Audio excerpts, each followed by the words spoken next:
Thank you, Dr. Sadawi, and good morning, everyone. I really have to start my comments by adding my personal congratulations to all of you who are inducted into Fellows of the College last night at Convocation. We inducted 2,122 initiates from 93 countries worldwide, and to all of you, my sincerest congratulations. I would also encourage you to heed the wise advice of President Sadawi and to engage actively with us as part of the unified voice of surgeons and the profession of surgery. Welcome to Clinical Congress 2025. The American College of Surgeons includes members from all surgical disciplines, all practice types, all career stages, in nearly every country around the world. We're proud to have some 93,000 members with 124 chapters, including the newest chapter, established this year in the Dominican Republic. We are the house of surgery for all surgeons. To our fellows, residents, medical students, noted speakers, award recipients, leaders, and those who have joined us for the first time or those who join us every year, thank you for being here today. I am honored by your presence and grateful for your work throughout the year, pursuing excellence in patient care, quality improvement, surgical education, and transformative research. As part of our professional obligation, we sacrifice to benefit the patients who rely on us at their most vulnerable moments. Thank you for your commitment to our profession and to our patients. The mission of the ACS has been reflected in our unchanging motto. In Latin, omnibus per artem fidemque prodesse. In English, to heal all with skill and trust. In the 112 years since our founding, society has changed. New surgical disciplines have been established. Science and technology have expanded, and patients' needs have also expanded. The ACS has continually evolved as we transform our core mission into reality. Our world is changing at an increasingly rapid pace. Expansion of artificial intelligence is an opportunity for us as surgeons, researchers, and educators. In many disciplines, shifts in treatment options and knowledge of pathophysiology are both exciting and challenging. In this country, we experience shifting funding streams and support for healthcare, research, and science. The primacy of truth, academic inquiry, and evidence remain our North Stars.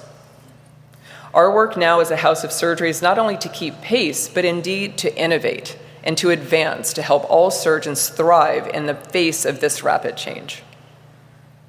We evolve and grow strategically. Over the past 18 months, your ACS Board of Regents, Board of Governors, Executive Team, RAS, YFA, Advisory Council members, committees, and many other stakeholders have contributed to the development of the new ACS strategic plan. The process requires that we consider how to best use our assets to meet the needs of our members, hospital partners, and patients, while upholding our mission and values. This strategic plan has 4 pillars and an unwavering foundation. In brief, we will advance patient-centered care and surgical quality by setting standards, improving our quality programs, expanding patient education, and advocating for policies that incentivize high-quality, patient-centered care. We will update and expand our educational resources, including online and in-person courses and events, to meet the needs of surgeons, and we will update and modernize our educational platforms. We will invest in technology and maximize our operational efficiencies as we continue to foster a culture of scientific innovation. We will serve as an assertive voice for all surgeons in collaboration with other stakeholders to provide the best possible policy climate for surgeons and surgical patients. And finally, undergirding these pillars is a continuing commitment to pursue operational excellence, including training, support, and culture for ACS staff to extend and enhance your efforts as practicing surgeons. In alignment with the strategic plan, we are particularly focused on our new clinical data strategy. Our quality programs are extraordinary. And particularly as our hospitals are challenged by budget cuts and personnel limitations, we strive to create more accessible, less expensive data access opportunities that surgeons and systems can use to enhance optimal patient care. This transformative effort will include modernizing patient data collection, facilitating easier entry and analysis for our surgical quality partner hospitals, careful integration of AI and natural language processing, creating a flexible platform for growth with scalable, secure infrastructure that can support evolving needs, accelerating meaningful insights and collaboration, and strengthening governance to ensure that our systems are both accurate and secure. This enterprise-wide effort will be implemented in a modular fashion with an efficient and steady introduction of tools to increase your functionality. The result will be a unified, seamless experience for those who use ACS data products to enhance quality improvement efforts, and we are excited to have begun this process. The transformation of our digital properties will also include upgrades to your member experience. Better use of technologies will serve all members effectively, upgrading our website with new integrations, adding new digital resources for members, and at this meeting, we will launch our members-only mobile app. Over the past year, we've tested this app with ACS members, and we're pleased to launch it broadly. This app is a single gateway to many ACS functions and tools, from CME tracking to practice management resources to the latest issue of the Bulletin. You can use it to engage in advocacy, communicate with colleagues, and leverage the ACS in myriad ways. We will develop new features based on member feedback so that everything you need is at your fingertips. You can download it today. There's a QR code on the slide. And please let us know what you would want to see in version 2.0. Since 2001, Dr. Ajit Sachdeva has led the ACS Division of Education in extraordinary fashion. He will step down from his role as Senior Vice President of Education at the end of this month and will continue to lead the Academy of Master Surgeon Educators until fall of next year. We will host a reception for Dr. Sachdeva today at the Hyatt to thank him for his many contributions. If you have, over the last quarter century, been touched by educational resources the ACS has offered, please stop by and share your gratitude with him. Dr. Kylo Terhune is our incoming Senior Vice President for Education. Dr. Terhune is a talented acute care surgeon and surgeon educator who joins us from Vanderbilt University. We look forward to implementing her innovative educational strategies and building on the firm foundation built by Dr. Sachdeva and his team. I'm also pleased to announce 3 new leaders in our Division of Advocacy and Health Policy. Dr. Thomas Tsai is a bariatric surgeon and health policy expert from Harvard, who will serve as our medical director for health policy research. His focus is generating evidence-based, data-driven health advocacy resources and establishing a health policy scholars program. Dr. Megan Tracy is an endovascular surgeon at the University of Virginia and an associate professor at the UVA School of Public Health. She is our new medical director for surgeon engagement, helping more surgeons participate meaningfully in our advocacy processes. Finally, Dr. Josh Mammon, Chief of Surgery at the University of Nebraska, has joined us as the chair of our Political Action Committee, Surgeons PAC.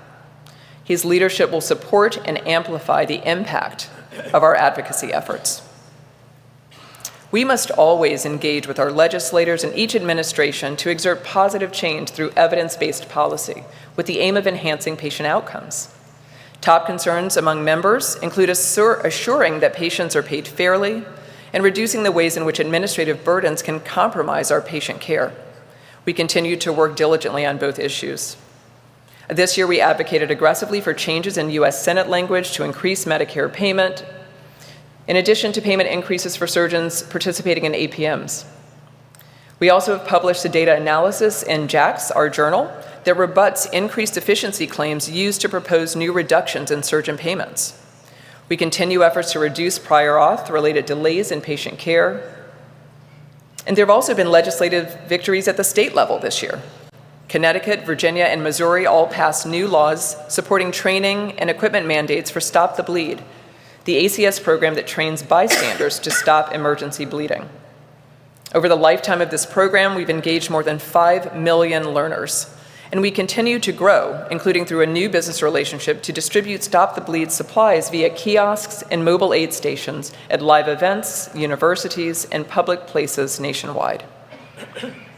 This summer, we released the 11th edition of Advanced Trauma Life Support, ATLS, with updated clinical insights and a refreshed My ATLS app. We also released a revision to the optimal resources of the injured patient and best practices for guidelines of the management of GU injuries. As we facilitate quality improvement, we recognize that this includes ensuring that all areas have adequate access to trauma care. To that end, we're in the final stages of developing Level 4 trauma standards for rural hospitals that will be released later this year. Finally, this is the 10th anniversary of our Future Trauma Leaders program, which provides mentorship to trauma surgeons early in their careers. Many of our alumni have become prominent trauma leaders, and this is one of the many ways that we support young surgeons through their professional growth. This year, the Commission on Cancer has accredited our first pediatric cancer programs and has opened accreditation to our Canadian colleagues as well. Expanding accreditation to better meet the specific needs of rural cancer programs is a priority and is anticipated early next year. Similarly, standards for the National Accreditation Program for Breast Centers, NAPBC, have been updated so that all participating sites will participate in COC accreditation. New standards, including the 2026 standards for optimal resources for rectal cancer care and a new complex cancer surgery resource guide, are now available. For many years, our ACS Cancer Conference has welcomed surgical oncologists and their entire teams each spring. Starting in 2026, we will thoughtfully combine our Quality and Safety Conference, known as QSC, with the ACS Cancer Conference. The new QSCC is the Quality, Safety, and Cancer Conference. We will offer all attendees the benefits of both conferences with a single registration, and all of you, all surgeons and team members of all specialties, are invited to learn more about quality improvement and standard setting and cancer care. The QSC, which celebrated its 20th anniversary this year, began as an outgrowth of our quality programs, which you can see arrayed here, the diamonds on the screen, which include data from more than 50 million patients in 13 programs. More than 5,500 programs across more than 2,100 hospitals worldwide participate in our quality programs, and we continue to expand. Our hospital partners include academic urban centers with many surgeons and high procedure volumes, and under-resourced hospitals with few beds, and surgeons whose scope of practice is bound only by their patients' needs. All patients deserve high-quality, evidence-based care, and we have programs to support them. Recognizing that everyone benefits from up-to-date technology, our clinical data strategy has included the release of AI-integrated versions of NSQIP and NSQIP PEDS surgical risk calculators. By the end of the year, we also anticipate releasing an integrated metabolic and bariatric surgery risk-benefit calculator, updated to reflect the nuances of current clinical care. Mindful that patients need support as they seek places to provide care for themselves and their loved ones, we've established a new Find a Hospital tool. This tool, accessible at the ACS website, permits patients and caregivers to identify local hospitals that participate in our quality programs in a format that includes contact information, patient education materials, and the ability to identify surgeon members of the ACS. Our well-utilized Quality Improvement Basics course has been adapted for use in low and middle-income countries and was presented this year in Rwanda, Zambia, and Ethiopia, 3 nations where the ACS has long engaged in relationships via ACS Hope. In those same countries, we've maintained our Global Health Volunteerism Initiative with the help of nearly 100 volunteer physicians who worked alongside local surgeons to provide thousands of hours of surgical care, teaching, and mentorship.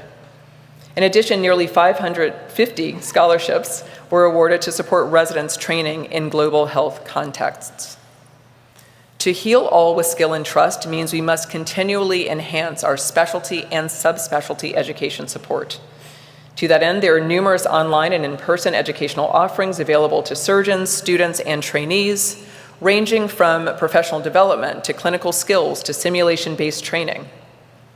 The fine details of some of our highly complex clinical work may be served by specialty or subspecialty organizations, but leadership, quality, research, process improvement, and other skills offered here through the ACS apply to literally every surgeon.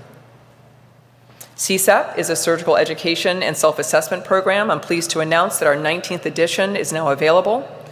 This year, specifically for senior residents, is also the Senior Resident Readiness Assessment and the Operative Objective Assessment of Skills in Surgery, SARA, and OASIS for residents. In addition, there's an ever-changing array of review courses across many disciplines that are always well received. For many years, we have offered two groups for young surgeons, the Resident and Associate Society, or RAS, and the Young Fellows Association, or YFA. Both offer networking, career advice, and other resources for surgeons in training and early in their careers. If you're in the RAS demographic, please look for the RAS curated resource list online, as well as the RAS Lounge here at Clinical Congress. For those under the age of 45, please see the new YFA Young Fellows video series on quality improvement for early career surgeons. There are ample opportunities to engage with both groups, and we encourage you to participate. In addition, there are two other new career stage societies. The Medical Student Society helps students interested in surgery access resources, advice, and developmental opportunities. The Senior Fellow Society provides an opportunity for surgeons later in their careers to contribute meaningfully, even after they may have stopped operating. The opportunities to give back are myriad. Both launched this year, the Seniors Fellow Society just yesterday here at Clinical Congress. As another example of the ACS responding to current needs of the present practice and reflecting the reality of some who work in healthcare settings with increasing penetrance of unionization, your board established a task force over the past year to address questions from members, provide objective, factual information, and begin to define the optimal resources and support for practicing surgeons of all specialties. Clinical Congress is designed to offer substantial offerings to surgeons at every career stage. This year we have a robust program, more than 300 sessions, including more than 100 panel sessions, debates, named lectures, nearly 200 CME credits, and many opportunities for connection, professional development, and camaraderie. This is our 115th year, and we intend to build on that strong foundation by creating a fresh approach to future Clinical Congress programming. This is a substantial part of our strategic plan and operational assessment, so please, when we ask, provide your feedback so that we can reimagine Clinical Congress together in a way that makes this a can't-miss meeting for you and your colleagues every year. I hope you've all downloaded the Clinical Congress app. For those of you who prefer paper, there's also a printed program planner. The most up-to-date content is on the app, which is specific to the conference and not the same as the members-only app, which is being unveiled at this meeting for the first time. The Clinical Congress app will help you access on-demand videos and maximize the CME credits you can receive. Please download them both. Please also read Clinical Congress News. This year's daily issues online will alert you to upcoming exciting sessions, notable awards, newly appointed leaders, and social events. As always, there's a busy exhibit hall, more than 150 exhibitors, plus the Ergonomics Clinic and ACS Central, where you can see an example of the Stop the Bleed kiosks, take a professional headshot to update your website or LinkedIn profile, access mobile app assistance, and shop at the ACS store. Please also do pause in the lobby to learn more about Surgeons Pack, visit our CSAP booth, or contribute to the ACS Foundation.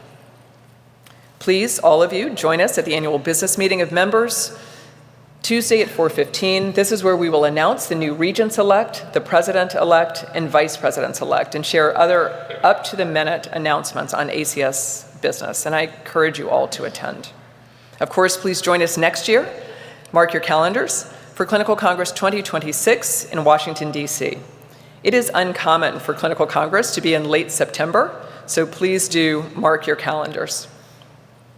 The ACS also offers a range of conferences throughout the year to appeal to your individual practice, including TQIP, our Trauma Quality Improvement course, the Leadership and Advocacy Summit, our Surgical Simulation Summit, and the new and improved Quality, Safety, and Cancer Conference. Be sure to engage with us throughout the year. Some or all of these meetings will be of interest to you or your colleagues. As I close, those who know me may be aware that I love Greek mythology, and so I sometimes reflect on mythology and philosophy as I work with our leaders to craft strategy for our organization.